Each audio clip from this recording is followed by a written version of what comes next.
ਕਿ ਜਿਹੜਾ ਵੇ ਇਹਨੂੰ ਆਂਦੇ ਨੇ ਕੁਸ਼ਤਾ ਤਾਂਬਾ ਜਿਹੜਾ ਹੈ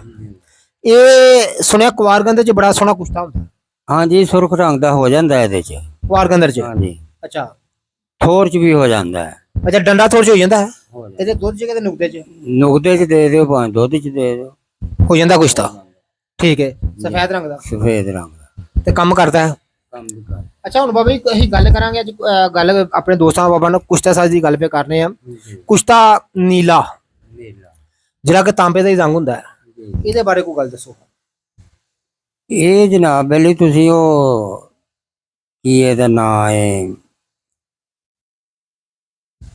ਵੇਖੋ ਜੀ ਬੂਟੀ ਦਾ ਮੇਰੇ ਜ਼ਿਹਨ ਚੋਂ ਨਿਕਲ ਗਿਆ